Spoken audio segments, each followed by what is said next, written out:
नमस्कार साथियों, हमारे YouTube चैनल में आपका स्वागत है। अपनी तैयारी को एक लेवल अप करने के लिए हमारे चैनल को सब्सक्राइब करें, बेल आइकन ज़रूर प्रेस करें। Lucent theory plus question answer series में भारतीय अर्थव्यवस्था के अंतर्गत आज हम अध्ययन करेंगे उद्योग का। चलिए शुरू करते हैं। उद्योग। आज़ादी के बाद देश की प्रथम औद्योगिक नीति की घोषणा 6 अप्रैल 1948 को तत्कालीन केंद्रीय उद्योग मंत्री डॉक्टर श्यामा प्रसाद मुखर्जी द्वारा की गई थी। सन 1948 ईस्वी की औद्योगिक नीति में सार्वजनिक तथा निजी क्षेत्र दोनों के ही महत्व को स्वीकार किया गया, परंतु मूल उद्योगों के विकास का दायित्व सार्वजनिक क्षेत्र को सौंपा गया। भारत में औद्योगिक नीति पुनः सन 1956 में लाई गई, जिसमें सार्वजनिक क्षेत्र का विस्तार, सहकारी क्षेत्र का विकास तथा निजी एकाधिकारों पर नियंत्रण जैसे उद्देश्य शामिल किए गए। लाइसेंसिंग की आवश्यकता से युक्त उद्योग कौन कौन से हैं? अल्कोहल युक्त पेयों का आसवन व इनसे शराब बनाना, तंबाकू के सिगार एवं सिगरेटें तथा विनिर्मित तंबाकू के अन्य विकल्प, इलेक्ट्रॉनिक, एरोस्पेस तथा रक्षा उपकरण सभी प्रकार के, detonating fuse, safety fuse, gunpowder, nitrocellulose तथा माचिस सहित औद्योगिक विस्फोटक सामग्री और खतरनाक रसायन। 1948 की औद्योगिक नीति में उद्योगों की 4 श्रेणियां बनाई गईं, जबकि 1956 की नीति में इसे घटाकर 3 कर दिया गया। सन 1973 में दत्त समिति की सिफारिशों के आधार पर संयुक्त क्षेत्र का गठन किया गया। सन 1980 की औद्योगिक नीति आर्थिक संघवाद की धारणा से प्रेरित थी तथा इसमें कृषि पर आधारित उद्योगों को रियायतें देने की नीति अपनाई गई। नई औद्योगिक नीति की घोषणा 24 जुलाई 1991 को की गई, जिसमें व्यापक स्तर पर उदारवादी कदमों की घोषणा की गई। इस नई औद्योगिक नीति में 5 प्रमुख उद्योगों को छोड़कर अन्य सभी उद्योगों को लाइसेंस से मुक्त कर दिया गया था, और वो अभी हमने देखे थे कि कौन से लाइसेंस युक्त उद्योग थे, यानी 5 प्रमुख कौन कौन से भी उद्योग थे। नई औद्योगिक नीति में निजीकरण एवं उदारीकरण प्रमुख है। सार्वजनिक उद्यम वैसे उद्यम हैं जिनका संचालन एवं नियंत्रण सरकार द्वारा होता है। सरकारी क्षेत्र के लिए आरक्षित उद्योग की संख्या 2 है। परमाणु ऊर्जा एवं रेलवे परिवहन, नवरत्न, महारत्न एवं मिनी रत्न कंपनियां। नवरत्न का दर्जा केंद्रीय लोक उद्यम विभाग द्वारा दिया जाता है। 1997 ईस्वी में यह दर्जा मूलतः 9 कंपनियों के लिए ही सृजित किया गया था। कालांतर में यह संख्या बढ़ती रही। केंद्रीय सार्वजनिक क्षेत्र के उपक्रमों को निम्नलिखित मानदंडों को पूरा करने पर नवरत्न की श्रेणी में रखा जाता है। कंपनी को मिनी रत्न श्रेणी 1 और मिनी रत्न श्रेणी 2 का दर्जा प्राप्त हो। पिछले 5 वर्षों में से 3 वर्षों में मेमोरेंडम ऑफ अंडरस्टैंडिंग यानी कि MOU प्रणाली के तहत उत्कृष्ट या बहुत अच्छी रेटिंग प्राप्त की गई हो एवं 6 चयनित निष्पादन मापदंडों में 100 में से 60 या उससे अधिक का स्कोर प्राप्त किया गया हो। अब ये मानदंड निम्न है, क्या क्या है? पहला है कुल शुद्ध पूंजी, निवल मूल्य के अनुपात के रूप में निवल लाभ, कुल श्रम शक्ति लागत, प्रति अंश आय, अंतर क्षेत्रीय प्रदर्शन। नवरत्न कंपनियों को 1000 करोड़ या परियोजना के कुल मूल्य का 15% तक बिना सरकार की मंजूरी के निवेश करने की स्वायत्तता प्राप्त होती है। वर्तमान में 16 नवरत्न कंपनियां हैं, और अगर 16वीं की बात करेंगे तो 16वीं बनी थी rights rail India technical and economic service limited. चलिए तो अब देख लेते हैं कौन कौन सी कंपनियां हैं जिन्हें नवरत्न का दर्जा प्राप्त है। महानगर टेलीफोन निगम लिमिटेड MTNL 1986 इसका स्थापना वर्ष है और नई दिल्ली में इसका मुख्यालय है। ठीक है। Bharat electronics limited BEL 1954 Bengaluru. Hindustan aeronautics limited HAL 1940 में स्थापना हुई Bengaluru. Power finance corporation PFC 1986 नई दिल्ली। राष्ट्रीय खनिज विकास निगम NMDC 1958 हैदराबाद। ग्रामीण विद्युतीकरण निगम लिमिटेड REC 1969 नई दिल्ली। नेशनल एल्यूमिनियम कंपनी यानी कि नाल्को 1981 ओडिशा में मुख्यालय। भारतीय नौवहन निगम SCI 1961 मुंबई। राष्ट्रीय इस्पात निगम लिमिटेड RINL 1982 विशाखापट्टनम में मुख्यालय। Oil India Limited OIL 1959 Duliajan. Neyveli lignite corporation NLC 1956 Chennai. National Building Corporation Limited 1960 New Delhi, engineers India limited EIL 1965 नई दिल्ली, भारतीय कंटेनर निगम लिमिटेड 1988 नई दिल्ली। 15th है आपकी इरकॉन इंटरनेशनल।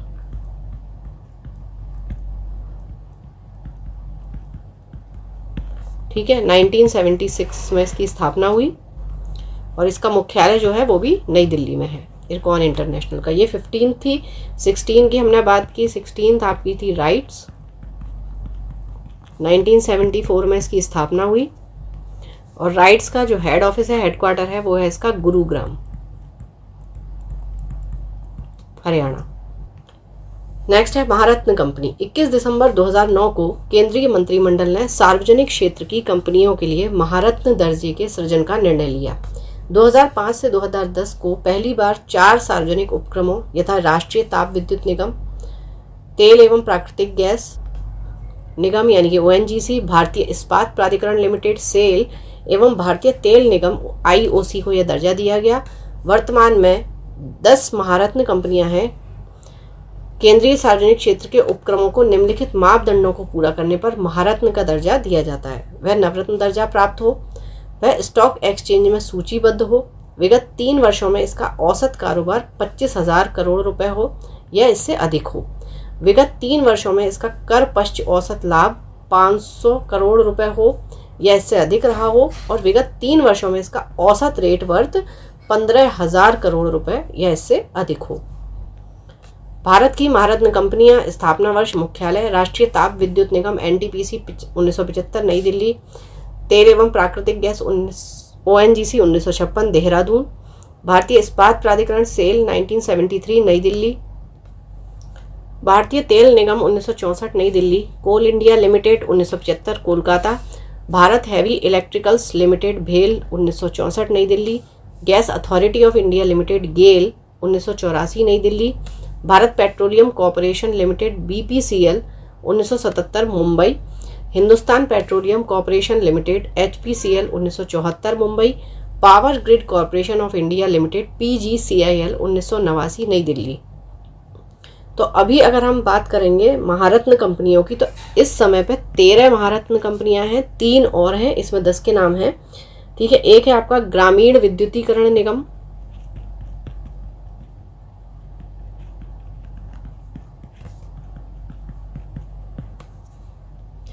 इसकी स्थापना की गई थी 25 जुलाई 1969 को और इसका मुख्यालय भी नई दिल्ली में है।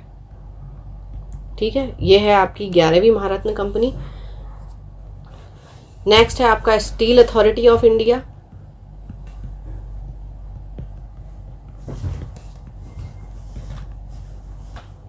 उन्नीस सौ 54 में इसकी स्थापना हुई थी और फिर आता है आपका ऑयल इंडिया लिमिटेड।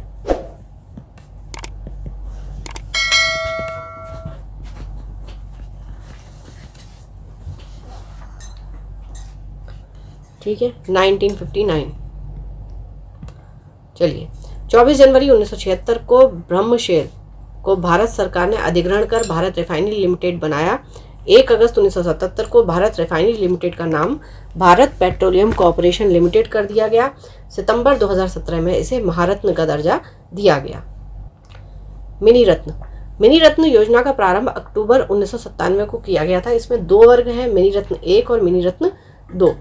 मिनी रत्न सार्वजनिक क्षेत्र की ऐसी कंपनियां जिन्होंने विगत 3 वर्षों में लाभ अर्जित किया हो तथा नेटवर्क धनात्मक रही हो, मिनी रत्न 1 की श्रेणी में रखी गई हैं। मिनी रत्न 1 सरकार की अनुमति के बिना 500 करोड़ रुपए या अपने शुद्ध मूल्य के बराबर में से जो कम हो उसे खर्च कर सकती है। मिनी रत्न 1 कंपनियों की संख्या 61 है। ठीक है, 2023 के अनुसार। मिनी रत्न 2 कंपनियां अपने शुद्ध मूल्य का 50% तक अथवा 150 करोड़ रुपए में से जो कम हो तक खर्च कर सकती हैं। मिनी रत्न 2 कंपनियों की संख्या 12 है। कपड़ा उद्योग भारत का कृषि के बाद दूसरा सबसे बड़ा रोजगार प्रदान करने वाला उद्योग है। भारत का सबसे बड़ा वस्त्र उद्योग केंद्र मुंबई में है। चीन के बाद भारत विश्व में प्राकृतिक रेशम उत्पन्न करने वाला दूसरा बड़ा उत्पादक देश है। देश के कुल रेशम उत्पादन का आधे से कुछ अधिक भाग अकेले कर्नाटक में ही उत्पादित किया जाता है। भारतीय ट्रैक्टर उद्योग संसार का सबसे बड़ा उद्योग है जो कुल वैश्विक उत्पादन का 1/3 है। भारत हर वर्ष 79,000 ट्रैक्टरों का निर्यात करता है। लघु व कुटीर उद्योग पर विशेष ध्यान 1977 ईस्वी की औद्योगिक नीति में दिया गया। जिला उद्योग केंद्रों की स्थापना 1977 ईस्वी में की गई थी। इस समय देश में 422 जिला उद्योग केंद्र हैं। आबिद हुसैन समिति लघु उद्योगों में सुधार से संबद्ध है। निजीकृत की गई सार्वजनिक क्षेत्र की कंपनियां, तो ये सार्वजनिक कंपनी थी और फिर उनको निजीकृत की, जिस कंपनी को बेच दिया गया वो क्या क्या है। मॉडर्न फूड इंडस्ट्रीज को हिंदुस्तान लीवर लिमिटेड, बाल्को को Sterlite Industries, CMC Tata Sons, Hind tele printers HFCL, Videsh संचार निगम लिमिटेड टाटा समूह की पैनाटोन फिनवेस्ट, IBP लिमिटेड भारतीय तेल निगम, पारादीप फॉस्फेट्स लिमिटेड, जुआरी मारोक फॉस्फेट्स प्राइवेट लिमिटेड को। लघु उद्योग विकास संगठन SIDO यह केंद्रीय उद्योग मंत्रालय के अधीन होता है। इसका मुख्य अधिकारी विकास कमिश्नर होता है। यह लघु उद्योगों के संबंध में नीति निर्धारक, समन्वयक व नायक एजेंसी के रूप में कार्य करता है। इसकी स्थापना 1954 में हुई। राष्ट्रीय लघु उद्योग निगम NSIC, इसकी स्थापना 1955 में हुई। इसका मुख्य कार्य किराया क्रय पद्धति पर छोटे उद्योगों को मशीनरी उपलब्ध कराना है। इन दोनों के अतिरिक्त देश में 3 राष्ट्रीय स्तर के उद्यमशीलता एवं लघु विकास संस्थान हैं। पहला है भारतीय उद्यमशीलता संस्थान गुवाहाटी, दूसरा राष्ट्रीय उद्यमशीलता एवं लघु विकास व्यापार संस्थान नोएडा, राष्ट्रीय लघु उद्योग विस्तार प्रशिक्षण संस्थान हैदराबाद। भारतीय लघु उद्योग विकास बैंक SIDBI, इसने अपना कार्य 2 अप्रैल 1990 से करना शुरू किया। इसका मुख्यालय लखनऊ में है। कई बार पूछा गया है। इसकी समता पूंजी 250 करोड़ रुपया है। यह उन सभी संस्थाओं के कार्यों में समन्वय स्थापित करने के कार्य करती है जो लघु उद्योगों के प्रवर्तन में जुटे हैं। औद्योगिक रुग्णता, किसी कंपनी को रुग्ण औद्योगिक कंपनी तब कहा जाएगा जब विगत लगातार 4 वर्षों में से किसी एक या अधिक वर्षों में वित्तीय वर्ष के अंत में इसकी संचित हानि इसकी नेट वर्थ का 50% या उससे अधिक हो, अथवा जो लगातार 3 तिमाहियों तक अपने ऋणदाताओं को अपनी देयताओं का भुगतान करने में असफल रही हो। औद्योगिक रुग्णता के संबंध में 1985 में नारायण दत्त तिवारी समिति की सिफारिशों पर रुग्ण औद्योगिक कंपनी अधिनियम पारित किया गया। जनवरी 1987 में औद्योगिक एवं वित्तीय पुनर्निर्माण बोर्ड BIFR की स्थापना की गई, जो मई 1987 से प्रभावी हुआ। 1993 में गठित ओंकार गोस्वामी समिति ने BIFR की भूमिका में परिवर्तन की बात की। वहीं बालकृष्ण इराडी समिति ने BIFR को समाप्त करने तथा राष्ट्रीय कंपनी लॉ ट्रिब्यूनल NCLT के स्थापना का सुझाव दिया। मेक इन इंडिया कार्यक्रम देश को विश्व का पसंदीदा मैन्युफैक्चरिंग हब बनाकर औद्योगिक विकास की गति तेज करने के लिए मेक इन इंडिया कार्यक्रम की शुरुआत प्रधानमंत्री नरेंद्र मोदी जी ने 25 सितंबर 2014 को की। मेक इन इंडिया का प्रतीक कोक से बने शेर है। NCLT को यह शक्ति प्राप्त है कि वह रुग्ण कंपनियों में जांच के बारे में कारगर व्यवस्था करे तथा निवारण हेतु आवश्यक कार्यवाही करे। यदि रुग्ण इकाइयों का उद्धार संभव नहीं हो तो उनके विलय पुनर्गठन के यथास्थिति आदेश पारित करे। रुग्ण कंपनियों के पुनर्वास हेतु कंपनी एक्ट में संशोधन के द्वारा पुनर्वास विधि की स्थापना की गई है, जिसका निर्माण कंपनियों की वार्षिक बिक्री या सकल प्राप्ति पर 0.5 से 1% उपकर के द्वारा होगा। भारतीय औद्योगिक वित्त निगम IFCI की स्थापना संविधान के विशेष अधिनियम द्वारा 1 जुलाई 1948 को की गई। IFCI का उद्देश्य निजी तथा सहकारी क्षेत्र के उद्यमों को दीर्घकालीन व मध्यकालीन साख उपलब्ध कराना है। ICICI अर्थात भारतीय औद्योगिक साख व निवेश निगम लिमिटेड की स्थापना 1955 में भारतीय कंपनी अधिनियम के अंतर्गत की गई।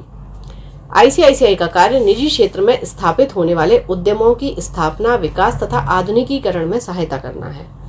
औद्योगिक वित्त के क्षेत्र में भारतीय औद्योगिक विकास बैंक का स्थान सबसे ऊंचा है। दिवाला और दिवालियापन संहिता 2016। दिवाला और दिवालियापन से संबंधित सभी कार्यों को इसी संहिता IBC के माध्यम से किया जाएगा। यह संहिता कंपनी के दिवालियापन एवं परिसमापन की स्थिति में एक चरणबद्ध, समयबद्ध और सामूहिक प्रक्रिया प्रदान करके कंपनी के मूल्य को सुरक्षित रखने का प्रयास करती है। इस संहिता में दिवाला और शोधन अक्षमता से जुड़े सभी विषयों तथा सभी पक्षों को ध्यान में रखा गया है। यह संहिता किसी कंपनी को अस्वस्थता से निकलने देने के लिए समय प्रदान करती है और निवेशकों को स्पष्ट निकास का विकल्प प्रदान करती है। दिवाला और दिवालियापन संहिता द्वितीय संशोधन अधिनियम 2018। इसके अंतर्गत अब घर खरीदने वालों को वित्तीय लेनदारों के रूप में माना जाएगा और उन्हें लेनदारों की समिति में प्रतिनिधित्व का अधिकार होगा। दिवाला और दिवालियापन की प्रक्रिया की अवधि को 180 दिनों से बढ़ाकर 270 दिनों तक कर दिया गया है। लेनदारों की समिति के निर्णयों के लिए वोटिंग सीमा को 75% से घटाकर 51% कर दिया गया है। इस समिति के कुछ प्रमुख निर्णयों के लिए वोटिंग सीमा को 75% से घटाकर 66% कर दिया गया है। इनमें शामिल रिजोल्यूशन पेशेवरों की नियुक्ति, रिजोल्यूशन की योजना को मंजूरी तथा इंसॉल्वेंसी रिजोल्यूशन प्रक्रिया की समय सीमा को बढ़ाना है। 90% वोटिंग सीमा के द्वारा रिजोल्यूशन की प्रक्रिया को पूर्णतः वापस लिया जा सकता है। इस अधिनियम के द्वारा एमएसएमई के प्रवर्तक और गारंटीकर्ता को बोली लगाने की अयोग्यता से मुक्त कर दिया गया है। इस अधिनियम में यह प्रावधान किया गया है कि यदि कोई वित्तीय लेनदार या उसका अधिकृत प्रतिनिधि दिवाला प्रक्रिया का सामना कर रही कंपनी से संबंधित पक्ष है तो उसे कमेटी ऑफ क्रेडिटर्स की बैठक के दौरान किसी प्रकार का भागीदारी या मतदान का अधिकार प्राप्त नहीं होगा। एक कंपनी दिवाला से संबंधित प्रक्रिया के संबंध में आवेदन प्रस्तुत कर सकती है बशर्ते वह शेयर धारकों की स्वीकृति प्राप्त कर ले और कम से कम 3/4 शेयर धारकों ने इस प्रस्ताव को स्वीकृति प्रदान की हो। भारतीय दिवाला और शोधन अक्षमता बोर्ड कॉरपोरेट लोगों के लिए दिवालियापन समाधान प्रक्रिया अधिनियम 2019। भारतीय दिवाला और शोधन अक्षमता बोर्ड नियम 2016 में हुए प्रमुख संशोधन निम्न हैं। संशोधन द्वारा ऋणदाताओं की समिति यानी कि कमेटी ऑफ क्रेडिटर COC के गठन के पूर्व तथा पश्चात आवेदन को वापस लेने की प्रक्रिया को निश्चित किया गया है। संकल्प योजना को मंजूरी देते समय अथवा कॉर्पोरेट देनदार के ऋण शोधन का फैसला करते समय ऋणदाताओं की समिति परिसमापन लागत को पूरा करने में योगदान करने के लिए योजना को मंजूरी दे सकती है। यह संशोधन कॉर्पोरेट कर्जदार की बिक्री की प्रक्रियाओं को निर्धारित करता है। इसमें यह भी व्यवस्था की गई है कि जैसे ही एक बार कॉर्पोरेट देनदार की बिक्री होती है वैसे ही ऋण शोधन की प्रक्रिया को कॉर्पोरेट देनदार के विलय के बिना बंद कर दिया जाएगा। संशोधन के तहत यह आवश्यक है कि ऋण शोधन की प्रक्रिया शुरू होने के 1 वर्ष के भीतर ही इसे पूरा कर लिया जाए। संशोधन में ऋण शोधन की प्रक्रिया में प्रत्येक कार्य के लिए एक मॉडल समय सीमा निर्धारित की गई है। इसमें कंपनी कानून 2013 की धारा 230 के तहत हितधारकों द्वारा प्रस्तावित किसी समझौते को पूरा करने के लिए ऋण शोधन के आदेश से अधिकतम 90 दिनों का समय निर्दिष्ट करने की व्यवस्था की गई है, जिससे ऋण शोधन की प्रक्रिया जल्द से जल्द खत्म होना सुनिश्चित हो सकेगा। संशोधन में एक हितधारकों की परामर्श समिति के गठन का प्रावधान भी किया गया है, जिसमें सुरक्षित वित्तीय ऋणदाताओं, असुरक्षित वित्तीय ऋणदाताओं, कामगारों व कर्मचारियों, सरकार, अन्य परिचालन ऋणदाताओं और शेयर धारकों का प्रतिनिधित्व होगा, जो ऋण शोधन कराने वाले को बिक्री से संबंधित मामलों में सलाह देंगे। हालांकि इस समिति की सलाह को मानने के लिए ऋण शोधन कराने वाला बाध्य नहीं है। संशोधनों के लिए आवश्यक है कि कोई हितधारक अपना दावा प्रस्तुत कर सकता है या ऋण शोधन शुरू होने की तारीख पर कॉर्पोरेट दिवाला समाधान प्रक्रिया के दौरान प्रस्तुत अपने दावे में बदलाव कर सकता है। दावा प्रस्तुत करने के साथ एक सुरक्षित लेनदार ऋण शोधन कराने वाले को अपने सुरक्षा हित त्यागने के निर्णय की जानकारी दे सकता है। संशोधनों ने एक व्यापक अनुपालन प्रमाण पत्र प्रस्तुत किया है, जिसे अंतिम रिपोर्ट के साथ अधीनस्थ प्राधिकार को प्रस्तुत किया जाना है। भारतीय दिवाला और शोधन अक्षमता बोर्ड। भारतीय दिवाला व शोधन अक्षमता बोर्ड की स्थापना 1 अक्टूबर 2016 को दिवाला और दिवालियापन संहिता 2016 के तहत की गई है। यह दिवाला से संबंधित दिवालियापन पेशेवरों, दिवालियापन पेशेवर एजेंसियों और सूचना उपक्रम को विनियमित करता है। यह दिवाला और दिवालियापन संहिता के अंतर्गत कॉर्पोरेट दिवालियापन संकल्प को, कॉर्पोरेट परिसमापन, व्यक्तिगत दिवालियापन संकल्प और व्यक्तिगत दिवालियापन से संबंधित लेन देन के नियमों को बनाता है एवं लागू करता है। चलिए अब टॉपिक से संबंधित कुछ क्वेश्चन आंसर्स। पहली औद्योगिक क्रांति किस देश में हुई? Great Britain. भारत की प्रथम औद्योगिक नीति की घोषणा कब हुई? 6 अप्रैल 1948 को। भारत सरकार द्वारा नवीन औद्योगिक नीति की घोषणा कब की गई? 24 जुलाई 1991 को। लघु उद्योगों पर निम्नलिखित औद्योगिक नीतियों में से किस नीति प्रस्ताव में अधिक जोर दिया गया है? 1977 की औद्योगिक नीति में। भारत सरकार की औद्योगिक नीति के अंतर्गत सरकारी क्षेत्र के लिए आरक्षित उद्योगों की संख्या है 3। उदारीकरण तथा अनियंत्रणों की नीति अपनाते हुए सरकार ने अधिकांश उद्योगों के लिए लाइसेंस की अनिवार्यता को समाप्त कर दिया है।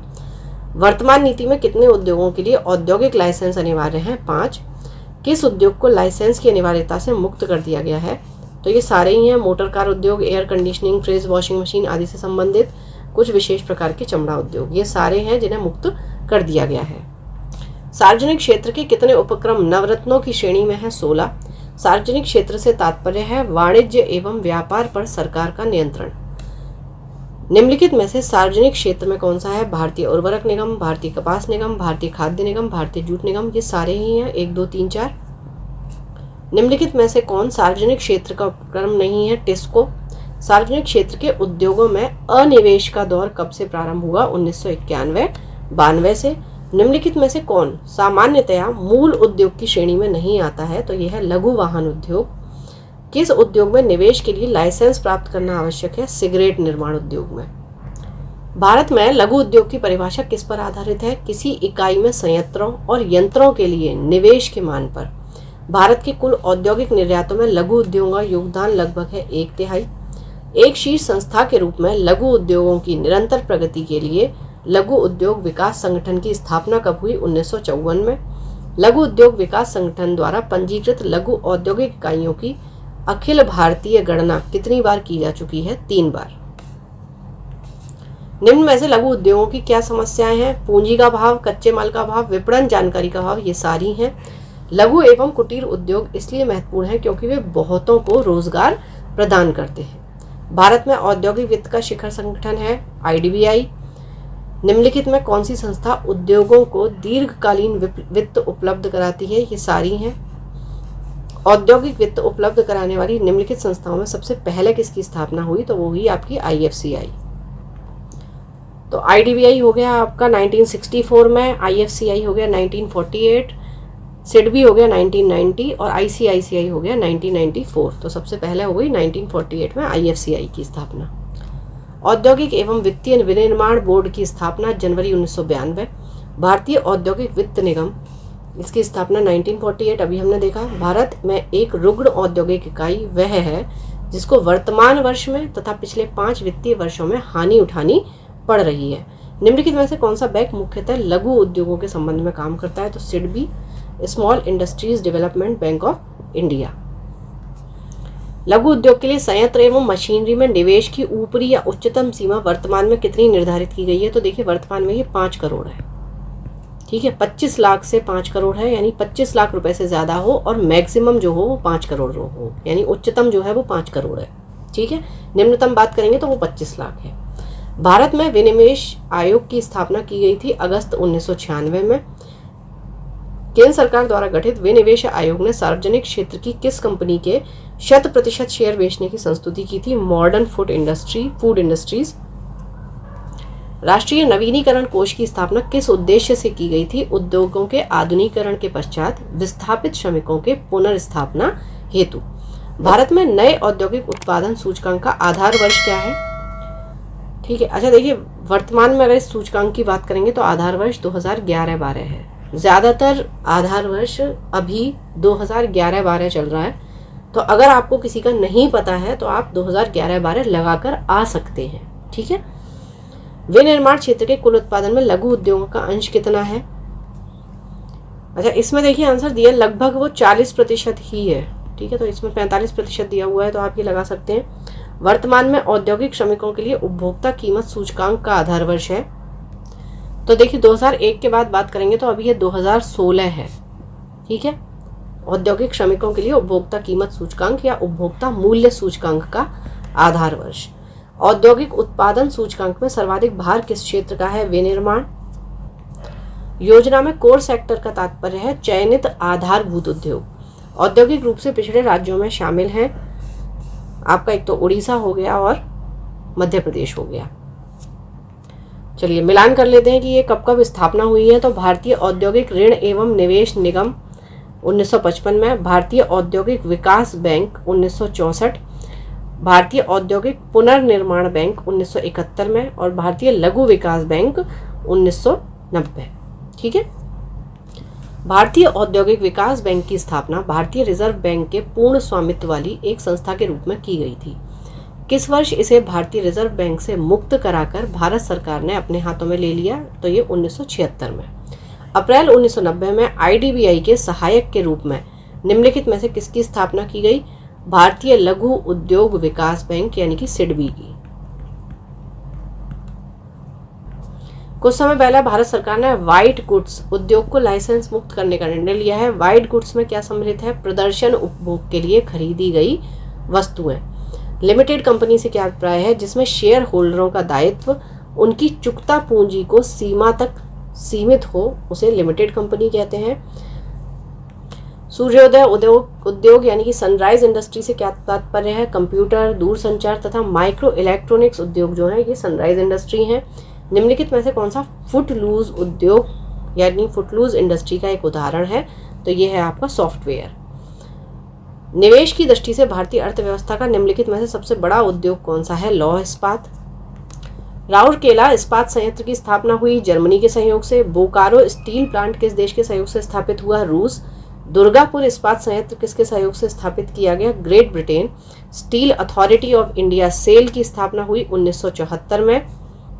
निम्नलिखित में से कौन सी एजेंसी सार्वजनिक क्षेत्र के संयंत्र के लिए इस्पात का विक्रय करती है? सेल। भारत के निम्नलिखित लौह एवं इस्पात उत्पादक केंद्रों में कौन कोयला क्षेत्र से काफी दूर स्थित है? यह है भद्रावती। भारत का सबसे बड़ा उद्योग कौन सा है? कपड़ा उद्योग। भारत में निम्नलिखित में से किस उद्योग में सर्वाधिक श्रम शक्ति कार्यरत है? कपड़े उद्योग में। शुद्ध विदेशी मुद्रा उपार्जन में सर्वाधिक योगदान किस उद्योग का है? कपड़ा उद्योग का। भारत का प्राचीनतम विशाल उद्योग सूती वस्त्र उद्योग। पंजाब में कौन सा स्थान हौजरी उद्योग के लिए प्रसिद्ध है? तो लुधियाना। चलिए सुमेलित करना है। तो आपका पूर्व का बोस्टन कहा जाता है अहमदाबाद को। सूती वस्त्रों की राजधानी आप कहा जाता है मुंबई को। भारत का मैनचेस्टर कानपुर और दक्षिण भारत का मैनचेस्टर कोयम्बटूर तमिलनाडु में। देश में रेशम उद्योग का सर्वाधिक स्थानीयकरण किस राज्य में हुआ है? तो कर्नाटक। भारत का सबसे महत्वपूर्ण लघु उद्योग कौन सा है? हथकरघा उद्योग यानी कि हैंडलूम इंडस्ट्री। किस क्षेत्र में सहकारी इकाइयों ने तीव्र गति से विकास किया है? चीनी उद्योग। भारत में गन्ने की पेराई से कुल गन्ने के वजन का लगभग कितना प्रतिशत चीनी प्राप्त की जाती है? 10%। चीनी उत्पादन में भारत का विश्व में कौन सा स्थान है? द्वितीय। मुद्रा उपार्जन में सर्वाधिक योगदान कपड़ा उद्योग का है क्योंकि इसके निर्यातों के लिए आयातों पर निर्भरता बहुत कम है। सीमेंट के उत्पादन में किस राज्य का देश में प्रथम स्थान है?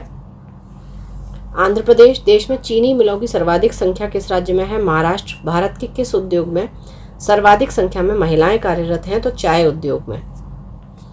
भारत के उर्वरक उद्योग के बारे में कौन सा कथन सही नहीं है? रासायनिक उर्वरकों के संबंध में भारत आत्मनिर्भर है, यह सही नहीं है। अभी हाल के वर्षों में देश का तेजी से विकसित होने वाला उद्योग है, ठीक है। भारत विश्व में नाइट्रोजन उर्वरकों का तीसरा बड़ा उत्पादक है। निवेश एवं निर्मित उत्पादों के मूल्य के आधार पर यह देश का दूसरा प्रमुख उद्योग है, ठीक है, लेकिन आत्मनिर्भर नहीं है। निम्नलिखित में से कौन सा स्थान पेट्रो रसायन से संबंधित है? तो कोयली। निम्नलिखित में से किस बंदरगाह पर तेल शोधनशाला स्थापित नहीं है? Diamond Harbour. चलिए तो यहाँ ये उद्योग कंप्लीट होता है। पढ़ते रहिए, बढ़ते रहिए, रिवीजन जरूर करते रहिए। Thank you for watching. Keep